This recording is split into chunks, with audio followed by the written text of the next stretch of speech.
في الغار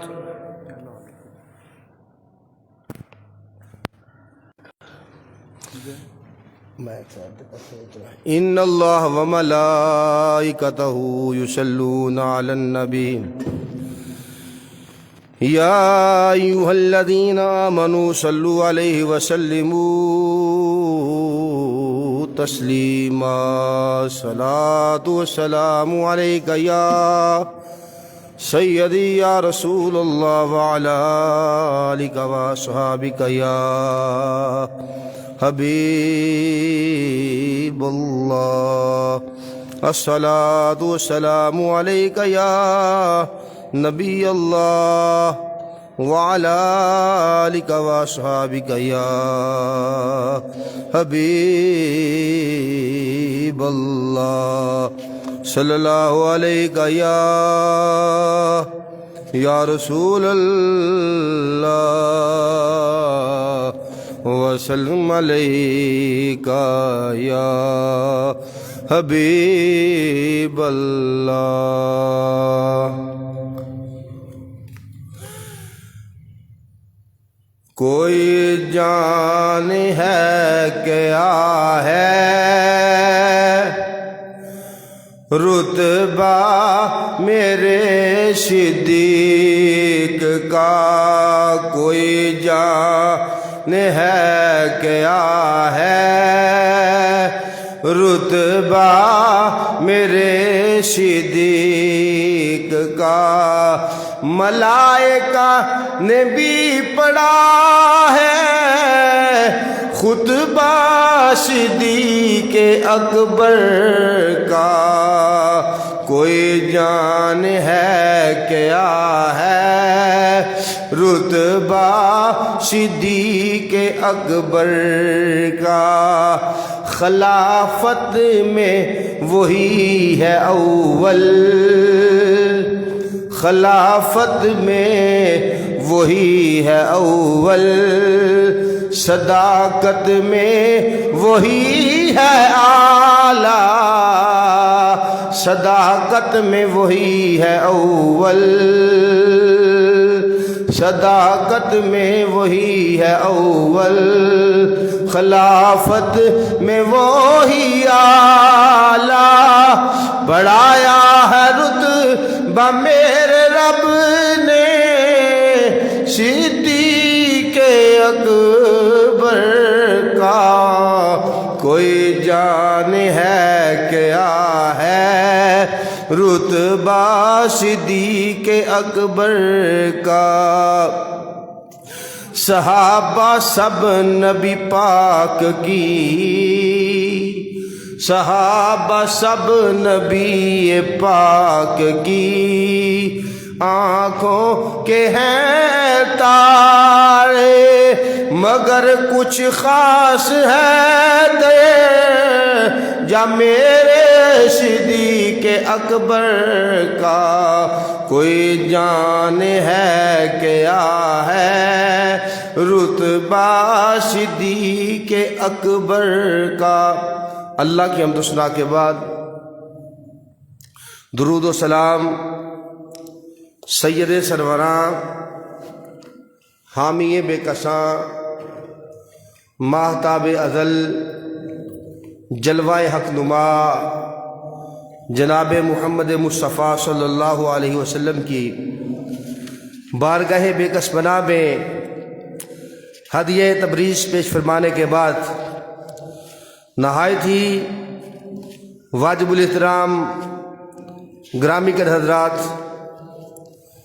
اللہ جل جلالہ و امن برہانہ و اعظم و شانہ نے قرآن مجید فرقان حمید میں اپنے پیارے آقا صلی اللہ علیہ وسلم کے ان غلاموں کا تذکرہ بیان فرمایا، اور اگر ہم رسول اللہ صلی اللہ علیہ وسلم کے غلاموں کی فہرست دیکھیں تو پہلے نمبر پر یار غار مصطفیٰ، تاجدار صداقت حضرت سیدنا ابوبکر صدیق رضی اللہ تعالیٰ عنہ کا ذکر کیا جاتا ہے۔ حضور نبی محترم صلی اللہ علیہ وسلم کہ صحابہ کی عظمت اور شان کے کیا کہنے کہ قرآن مجید فرما رہا ہے والذی جاء بالصدق وصدق بہ اولئک هم المتقون، وہ ذات جو سچ لے کے آئی اور جس نے اس سچ کی تصدیق کی، اولئک هم المتقون، یہی لوگ اللہ تعالیٰ سے ڈرنے والے ہیں، یہی لوگ تقوی والے ہیں۔ اور اگر حضور کے فرمان کو دیکھو تو حضور فرماتے ہیں ما نفعنی مال احد قط ما نفعنی مال ابی بکر، فرمایا کسی کے مال نے مجھے اتنا نفع نہیں دیا جتنا نفع ابو بکر کے مال نے مجھے دیا ہے۔ رسول اکرم صلی اللہ علیہ وسلم نے فرمایا کہ ایمان کے 360 درجے ہیں، اگر کسی میں ایک بھی پایا جائے تو وہ یقینی طور پہ جنتی ہے۔ تو حضرت سیدنا ابوبکر صدیق میں وہ سارے پائے جاتے ہیں۔ اور حضور کے صحابہ، حضور کے اہل بیت، حضور کے غلام، ان میں جو مرکزی حیثیت حاصل ہے وہ رسول کریم کو ہے۔ جس کو بھی مانا ہے حضور کی وجہ سے مانا ہے، حضور کے صحابہ کو مانا، حضور کی وجہ سے مانا، اہل بیت کو مانا، حضور کی وجہ سے مانا، اللہ کے محبوب کے غلاموں کو مانا تو حضور کی وجہ سے مانا۔ اگر ہم سیدنا ابوبکر صدیق کی زندگی کو دیکھتے ہیں، پچھلے جمعے بھی ہم نے تفصیل کے ساتھ ذکر کیا ہے، تو اسلام کے جو سب سے پہلے خطیب ہیں رسول اللہ صلی اللہ علیہ وسلم کے بعد، وہ حضرت سیدنا ابوبکر صدیق ہیں۔ ابھی کچھ بندوں نے اسلام قبول کیا تھا تو سیدنا ابوبکر صدیق کہنے لگے حضور سچے نہیں ہیں، فرمایا سچے ہیں، قرآن سچا نہیں ہے، سچا ہے۔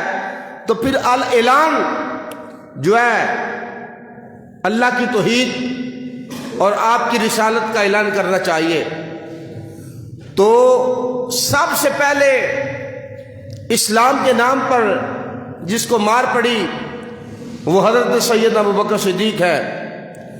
حرم کے اندر اب دیکھیں گے جس وقت لوگ نعرے لگا رہے ہو، لوگ پھول پیش کر رہے ہو، اس وقت اسلام کا نام لینا بڑا آسان ہے۔ اور ایسے دور میں کہ جس وقت رسول اللہ کا نام لینا، اللہ تعالیٰ کی توحید بیان کرنا، کہ جس وقت جان جانے کا خطرہ ہے، جان نکلنے کا خطرہ ہے، ادھر رسول اللہ کا نام لیا جائے گا اور ادھر پتھر پیش کیے جائیں گے، ادھر تلوار چلے گی، تو رسول اکرم صلی اللہ علیہ وسلم کے دین کے غلاموں میں پہلے خطیب حضرت سیدنا ابوبکر صدیق رضی اللہ تعالیٰ عنہ ہے۔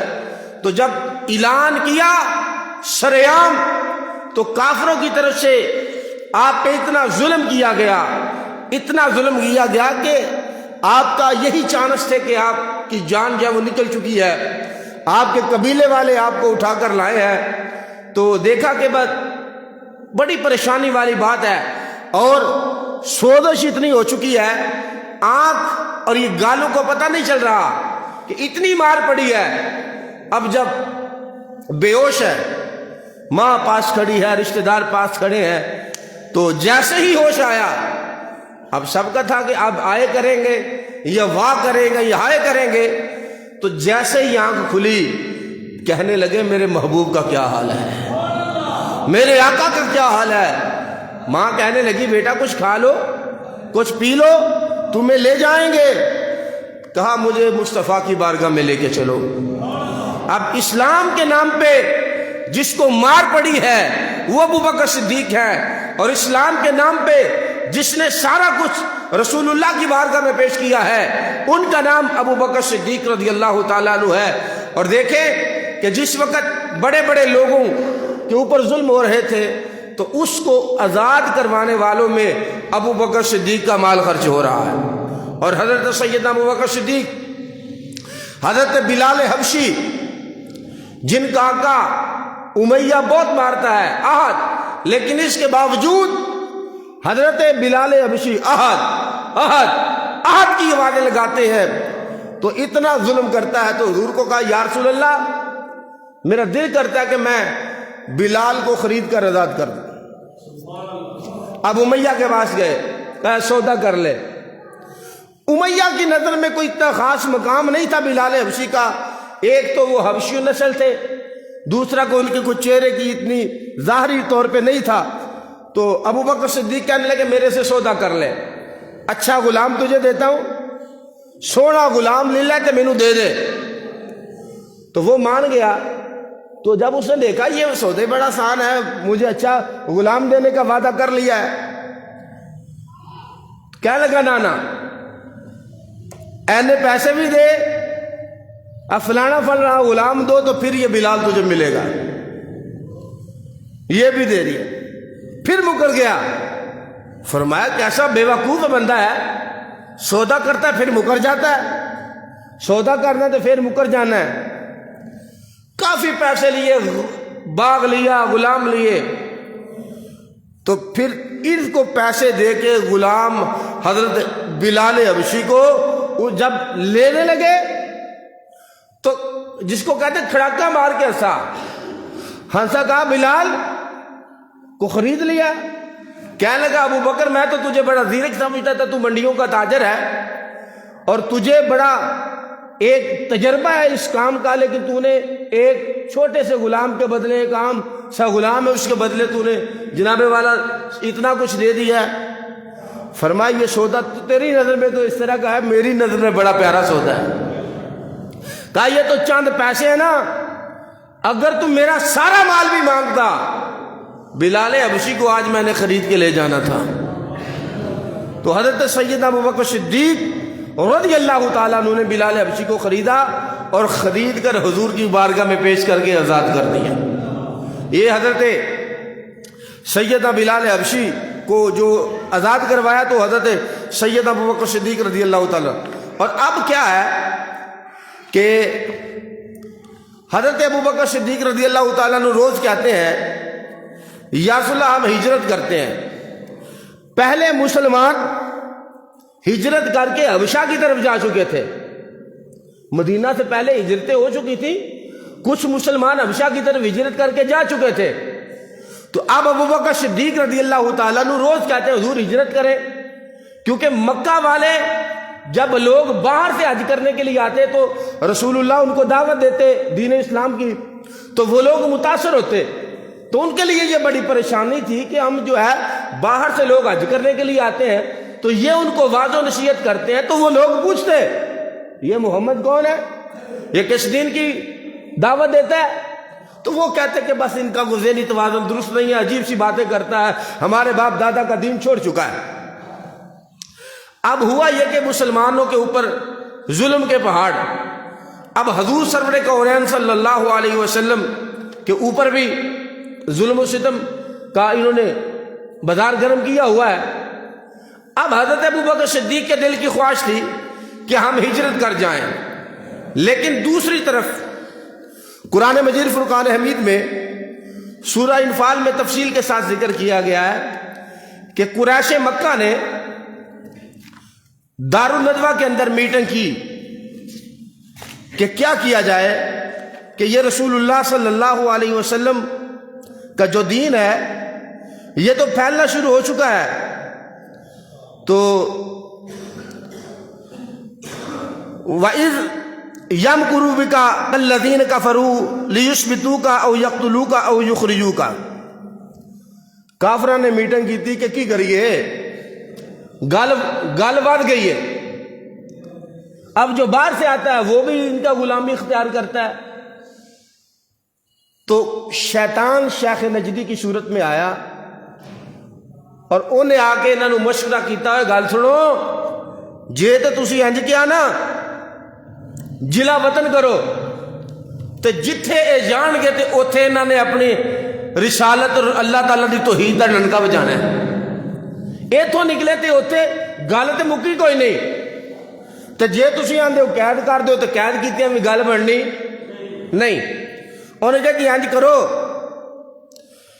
یقتلوکا اے جڑی گل تسی کیتی ہے نا کہ انہوں قتل کرو معاذ اللہ حضور کو کیا کرے قتل کر دیں. اے قتل والی بات بڑی اچھی ہے اے کام ٹھیک ہے قتل کرو. اتفاق ایسا ہوا کہ سارے بندے اس بات پہ راضی ہیں کہ معاذ اللہ رسول اللہ کو قتل کر دیا جائے. اس بات پہ وہ متفق ہو گئے ہیں کہ حضور کو کیا کر دیا جائے قتل کر دیا جائے. قرآن مجید فرقان حمید فرما رہا ہے کہ اب جو وہ کر رہے تھے نا تو اللہ تعالیٰ بھی جب یہ فیصلے کر رہے تھے تو اللہ تعالیٰ بھی ایک تدبیر کر رہا تھا. تو اللہ تعالیٰ کی تدبیر ہی غالب آتی ہے. اب ہوا یہ کہ فیصلہ ہو گیا کہ معاذ اللہ حضور کو کیا کر دے ہر قبیلے سے ایک ایک بندہ لیا جائے. بندہ لے کے حضور رات کو سوتے ہیں کٹھے ہو کے حضور کو قتل کر دیں. جب قتل کر جائیں گے تو کام ختم ہو جائے گا. اب حضرت ابو بکر صدیق اللہ تعالیٰ نے رسول اللہ صلی اللہ علیہ وسلم کے اوپر وحی فرمائی کہ محبوب تمہارے مخالفین اس چیز کا وعدہ کر چکے ہیں یہ کام ہونے والا ہے لیکن میرے رب کو کچھ اور ہی منظور ہے. مولا علی کو بلایا فرمایا علی کیا خیال ہے؟ کہا حضور حکم کیا ہے؟ فرمایا میرے بستر پہ لیٹ جانا. ہجرت کی رات ہے میرے بستر پہ لیٹ جانا ہے. اور ابو بکر صدیق سے مشورہ کیا 2 اونٹنیاں جو ببول کے پتے کھلا کھلا کر ابو بکر صدیق نے جوان کی ہوئی ہیں حضور یہ آپ کے لیے ہیں. فرمایا پیسے ہم اپنی جیب سے ادا کریں گے. پیسے ادا کر دیے اس کی تیاری مکمل ہو چکی ہے. قرآن مجید فرقان حمید سورہ انفال میں یہ سارا ذکر بیان کر دیا گیا ہے. اب ہوا کیا کہ رسول مکرم صلی اللہ علیہ وسلم کو سارا یہ بات رب کی طرف سے بیان ہو چکا ہے. تو فرمایا کہ علی اگر کوئی بندہ مینو لبدا آئے تے مینو نہ پان تے تینو قتل کر دن 10 گل منظور ہے؟ قالت بلا رسول اللہ صلی اللہ علیہ وسلم یا رسول اللہ کیوں نہیں ہے میں اس بات پہ راضی ہوں کہ میری جان آپ کی جان پہ قربان ہو جائے. یہ مولا علی ہے. اب ہوا کیا رات ہوئی تو کافروں نے پیرے بٹھا دیے تو نے یہاں کھڑے ہونا ہے تو ایتھے کھلونا تے تو ایتھے کھلونا تے بندہ ننگنا نہیں چاہیے. مکمل طور پہ محاصرہ کر لیا گیا. رسول اکرم صلی اللہ علیہ وسلم کا محاصرہ کر لیا تو کافر آپس کے اندر گفتگو کرتے ہیں. ابو جہل بھی ان کے ساتھ ہے. کیا لگا محمد یہ گمان کرتے ہیں اسی مرنا ہے تو مرن تو بعد پھر اٹھنا ہے تو پھر اٹھ کے جنت چ دوزخ کدی سوچیا جی انجنا کہنا کوئی گل نہیں کوئی نہ ایویں گپاں نے اے بھی کوئی گل ہے مرنا تو پھر اٹھنا ہے. کافروں کے نزدیک یہ زندگی ہی زندگی ہے. ان کے لیے یہ سمجھتے کہ جب مر گئے تو بات ختم ہو جائے گی. یہ آپس کے اندر گفتگو کر رہے ہیں. انا اقول ذالک انت احد سارے کیا لگے یہی کہتے ہیں اجلیاں گلاں کر دیں. اب ہوا کیا رسول اللہ نکلے ابو بکر صدیق بھی نکلے اور آپ نے مٹھی لی کینکروں کی. کینکریاں بھی تھی مٹی بھی تھی. سورہ یاسین پڑھتے ہوئے حضور نے اس طرح ان کو بھوک ماری ہے. جتنے کافر پیرا لگا کے کھڑے تھے حضور نے اس طرح ماری ہے. وَجَعَلْنَا مِن بَيْنِ أَيْدِيهِمْ سَدًّا وَمِنْ خَلْفِهِمْ سَدًّا فَأَغْشَيْنَاهُمْ فَهُمْ لَا يُبْصِرُونَ. پہ گئی اکھاں چ مل دے رہے اکھاں. سویر ہوئی انہیں کیا چور صاحب وہ تو ٹر گئے نے, کہنا کیویں جا سکتے نے, پیرا ہی بڑا سخت لگا, کیویں جا سکتے ہیں. انہوں نے کہا پھر وہ نکل چکے ہیں.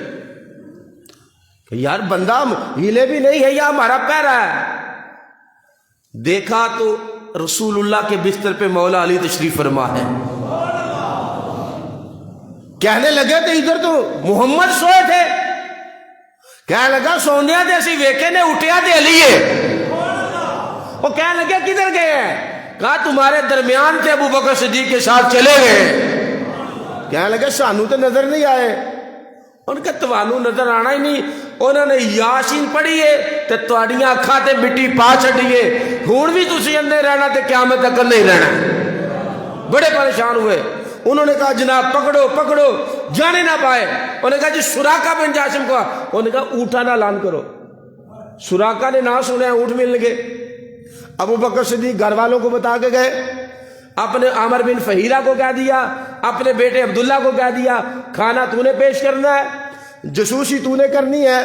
بیٹی کو کہا کہ تو نے کھانا لے کے آنا ہے. اب وہاں سے نکلے رسول اللہ صلی اللہ علیہ وسلم. ابو بکر صدیق ساتھ ہے, اور اگر باتیں کریں تو باتیں بڑی لمبی ہو جائیں گی.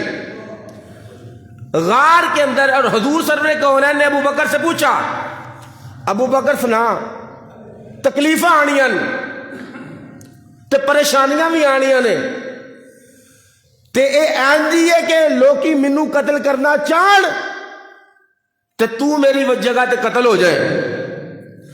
آکھا یا رسول اللہ جنی عمر ساری دنیا دی عمر ہے, اینی عمر مینو ملے تے تواڈی وجہ تو میرے اتے ظلم ہون, مینو تکلیفاں دتیاں جان, تے پھر موت بھی نہ آئے. موت آئے تو بندہ کہتا موت آئے تو جان چھوٹ جائے. یا رسول اللہ موت بھی نہ آئے تے جنی پوری دنیا دے لوکاں دی زندگی ہے اوڈی لمبی میری عمر ہوئے تے تواڈے نا تے مینو تکلیفاں دتیاں جان. یا رسول اللہ مینو پھر بھی قبول ہے. اے نے ابو بکر صدیق فرمایا منظور ہے. یا رسول اللہ منظور ہے. سفر ہو رہا ہے, کدی حضور دے سجے بننے, کدی کھبے بننے, کبھی ابو بکر حضور کے پیچھے آ رہے ہیں, کبھی حضور کے آگے جا رہے ہیں. فرمایا کیا وجہ ہے؟ یا رسول اللہ جب میں دائیں ہوتا ہوں تو میرے دل میں ہوتا ہے بائیں کی طرف کوئی حملہ نہ کر دے, جب ادھر جاتا ہوں دل میں آتا ہے ہو سکتا ہے کوئی آگے سے حملہ کر دے, تو اس لیے کہ میں آپ کی حفاظت پہ مامور ہوں. اب قرآن مجید فرقان حمید نے بڑے احسن انداز میں یہ بیان فرمایا ہے کہ حضرت سیدنا ابو بکر صدیق جس وقت غار میں داخل ہونے لگے, غار سور ہے, مکہ شریف کے اندر دو غاریں ہیں. ایک کو کہتے ہیں غار ہرا, یہ وہ غار ہے کہ جہاں حضور پر پہلی وحی نازل ہوئی, اقرأ بسم ربک الذی خلق. اور دوسری وہ غار ہے کہ جس کے اندر ابو بکر صدیق رسول اکرم کو لے کر گئے ہیں. اب وہاں داخلے سے پہلے ابو بکر صدیق خود اس کے غار کے اندر نہیں گئے, پہلے خود گئے, کپڑے پھاڑ پھاڑ کے اس کی صفائی کی, جتنے بھی سوراخ تھے ان سب کو بند کر دیا. جب سوراخوں کو بند کر دیا تو کیا تھا, دو سوراخ باقی رہ گئے. اب جب ساری صفائی مکمل کر لی, حضور جانے جانا تشریف لائیے, آرام فرمائیے. اب کافر پیچھے ہیں, ابو بکر صدیق اور رسول کریم غار کے اندر. اللہ آپ کو لے جائے تو وہ ایسا ہی ہے, انج بندہ ویکھ رہا ہے نا, انج کرے تو بندے سامنے, یہ نہیں کہ انج تھلے کر کے انج کوئی ویکھے, ایسے دیکھ رہا ہے, ایسے کرے تو بندے دونوں سامنے نظر آتے ہیں. قرآن مجید فرقان حمید نے اس کا نقشہ بھی بڑے احسن انداز میں کھینچا ہے۔ اللہ تعالیٰ نے کبوتری کو بھیجا، کبوتری نے انڈے دے دیے۔ مکڑی کو حکم دیا، مکڑی نے جالا بن دیا۔ وہ کہنے یار پیر تے تینوں گئے کہ نا چھڈ یار، پیر جاندے ہوتے کہ کبوتری نے کیویں انڈے دیتے؟ بندہ ننگے تے اتھوں دی جالے ٹوٹ جانے چاہیے۔ اب حضور تشریف لے کے جا رہے ہیں۔ اب وہ جو سانپ ہے اس کی بھی بڑی لمبی کہانی ہے۔ یہ سانپ حضرت عیسیٰ علیہ السلام کے دور کا ہے۔ اینو بھی کسی نے دسیا محبوب نے ننگنا ہی اتھوں دی، اینو بھی کسی دسیا اتھوں دی ننگنا ہے۔ عیسیٰ علیہ السلام دا دور دا سانپ ہے تے انہیں دسیا کہ اتھوں سرکار نے ننگنا ہے تے چل ہاں جنہ اکھاں دل بر ڈٹھا اساں وہ اکھاں تک لئیاں تے جدیاں وہ اکھاں تکیاں سانو ملن دیاں آساں لگ گئیاں۔ ہے بھی عاشق ہے پر اے بھی عاشق ہے تے ابو بکر ورگا عاشق تے کوئی نہیں نہ ہو سکتا۔ دوواں سوراخاں دے اُتے ابو بکر صدیق پاک پیر رکھیں، اے جڑیاں نا اڈیاں رکھیاں، باہر بھی کالا ہے تے اندر عاشق ہے۔ انہیں سارے سوراخاں جی جناب ڈنگ مار رہا تے کدے دال گل دی نظر ہے، بڑا پریشان ہے۔ تے ایک جگہ تے ایسا آیا کہ بڑا نرم و نازک ڈنگ تے ڈنگ مار رہا ہے، ڈنگ وج رہے ہیں۔ کالے کل بھی ابو بکر نو ڈنگ مار دے سن، اج بھی ڈنگ مار دے ہیں۔ قیامت تک کالے ڈنگ مار دے رہن گے پر ابو بکر دی شان نو کوئی کمینہ کٹا سکدا نہیں۔ انہیں جناب ڈنگ مارے، ابو بکر صدیق پاک دی اکھاں چوں اتھرو آئن تے سرکار دے چہرے مبارک دے ڈگن۔ فرمایا ابو بکر کی گل ہے؟ یا رسول اللہ گل تے کوئی نہیں پر سپ ڈنگ مار رہا ہے۔ وہ بھی پھر عاشق سی نا، پر وہ وڈے عاشق سن ابو بکر صدیق، انہیں بھی ڈنگ مارے نے تے عاشق نے سی بھی نہیں کیتی۔ ثانی اثنین اذ ہما فی الغار اذ یقول لصاحبہ لا تحزن ان اللہ معنا۔ کافر کھلوتے نے سامنے کافر کھلوتے نے تلواراں لے کے، تے ابو بکر صدیق نے دل وچ خوف ہے، خوف اپنی جان جاننا نہیں، خوف ہے کہ رسول کریم میرے نال نے۔ سرکار نے کی فرمایا؟ لا تحزن ان اللہ معنا۔ ابو بکر خوف نہ کر، اللہ تیرے بھی نال ہے تے میرے بھی نال ہے۔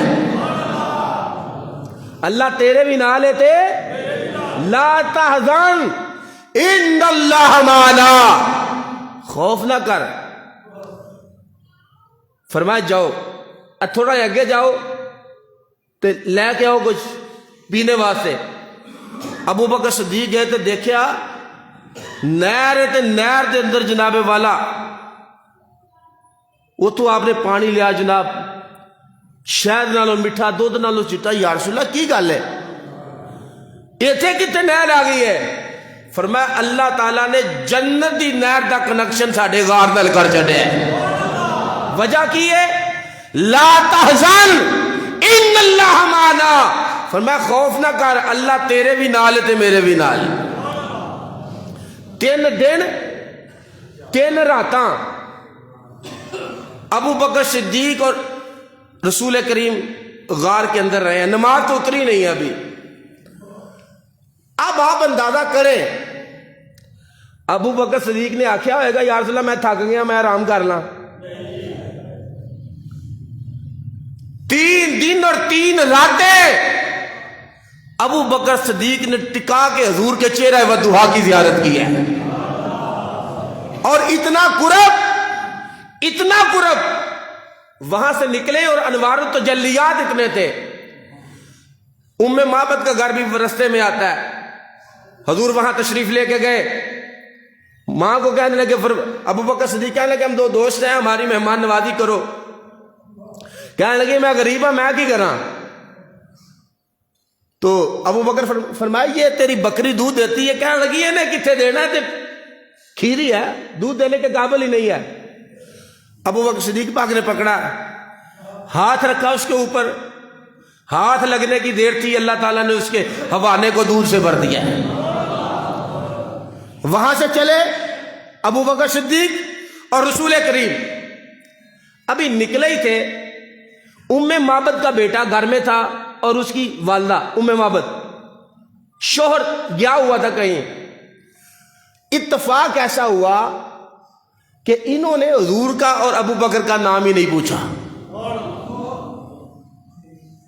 شام کو جب اس کا شوہر گھر آیا نا تو دیکھا اس کے گھر کے اوپر انوار و تجلیات کی بارش ہو رہی ہے۔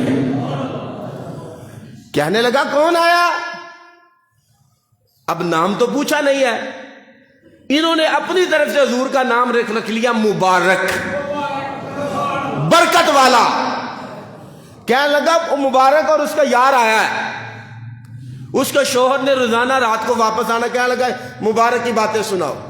تو جو اس نے نقشہ حضور کا کھینچا ہے، کہتے کہ حضور اتنے حسین تھے کہ قریب سے دیکھے تو بڑے پیارے لگتے ہیں، دور سے دیکھے تو اس سے بھی زیادہ پیارے لگتے ہیں۔ اب وہ کہتا کہ مبارک کی باتیں سناؤ، یہ بات کی بات ہے، اب نام پوچھنا باقی نہیں ہے۔ ام معبد کا بیٹا ایک دن بازار سے گزر رہا تھا نا، تو ابو بکر صدیق کے چہرے پہ نظر پڑی ہے، کہنے لگا این المبارک، مبارک کتنے ہوئے؟ اب ابو بکر صدیق کو کیا پتا کہ مبارک انہوں نے اپنی طرف سے نام رکھا۔ کہنے لگا من مبارک، کون مبارک ہے؟ کس مبارک کی بات کرتے ہو؟ کہنے لگا تو تم ہمارے گھر میں آئے تھے، ابو بکر صدیق کو پتا چل چکا یہ مبارک کوئی اور نہیں ہے، میرے آقا کا نام انہوں نے اپنی طرف سے رکھ لیا ہے۔ 3 دن 3 راتیں ابو بکر صدیق نے وہاں گزاری ہیں۔ رنگ اینا چڑھ چکے ہیں، مدینہ شریف کے لوگ باہر نکل کے روزانہ انتظار کرتے ہیں حضور آ رہے ہیں، لیکن پھر شام کو واپس چلے جاتے ہیں۔ ایک دن ایک یہودی پکار اٹھا، مدینے والے او جنیاں راواں تاکدے ہو، سونے دی سواری آ گئی ہے۔ ابو بکر صدیق پیچھے ہیں، حضور پاک آگے ہیں۔ اتنا رنگ چڑھ چکا ہے حضور کی محبت کا ابو بکر صدیق کے چہرے پہ، لوگ پہچان نہیں سکے ان میں ابو بکر کون ہے اور مصطفیٰ کریم کون ہے۔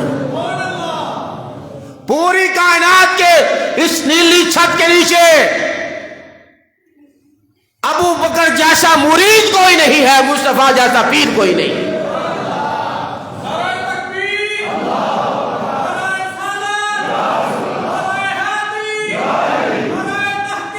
جب مدینے کے اندر حضور داخل ہو رہے ہیں، ابو بکر صدیق نے دیکھا کہ لوگ پہچان نہیں پا رہے حضور کون ہے، ابو بکر کون ہے۔ آپ نے اپنا صافہ اتارا، اس طرح پیچھے کر کے، اس طرح جنہوں نے چال مار رہے ہیں، تاکہ دیکھنے والے بندوں کو پتا چل جائے جو خدمت کرنے والا ہے پیچھے وہ ابو بکر صدیق ہے، جن کی خدمت کی جا رہی ہے وہ رسول کریم ہے۔ اور یہ سارا سفر طے کرنے والے، حضور کے ساتھ رہنے والے اور ہر غریب حضور کا ساتھ دینے والے ابو بکر صدیق ہیں۔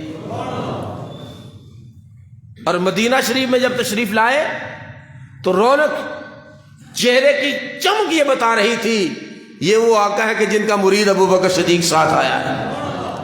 تو اس لیے رسول اکرم صلی اللہ علیہ وسلم کے یہ سفر ہجرت کے ساتھ ساتھ مکے سے نکلے، غار ثور، اور اس کے رستے کے اندر بھی بہت سی باتیں ہوئی ہیں، اور غار ثور سے نکل کر مدینہ شریف تک حضرت ابو بکر صدیق نے جس طرح حضور کا ساتھ دیا کوئی بندہ سوچ بھی نہیں سکتا کہ کس طرح ایک آقا ایک اپنے محبوب کا ساتھ دیتا ہے، اور کس طرح کہ دشمنی، مرنے کا خوف، جان جانے کا خوف، ہاتھ کی ہتھیلی پہ اپنی جان رکھ کے حضور اکرم کے نام پہ قربان کر دی ہے۔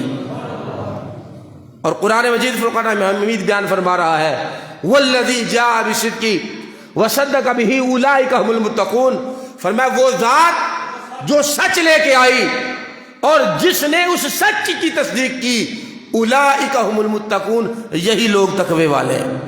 مولا مرتضیٰ مولا شیر خدا فرماتے ہیں وہ ذات جو سچ لے کے آئی اور جس نے اس سچ کی تصدیق کی ہوا ابو بکر صدیق رضی اللہ تعالیٰ عنہ۔ سچ کی تصدیق کرنے والے حضرت ابو بکر صدیق ہیں، جو یار میں بھی غار میں بھی ساتھی ہیں، سفر کے بھی ساتھی ہیں، حضر کے ساتھی ہیں، بچپنے کے ساتھی ہیں، اور ہر آن میں حضور کے ساتھی ہیں۔ آج بھی دیکھ لو، مدینہ شریف چلے جاؤ، آج بھی حضور کے ساتھ لیٹے ہوئے ہیں۔ وآخر دعوانا الحمدللہ رب العالمین۔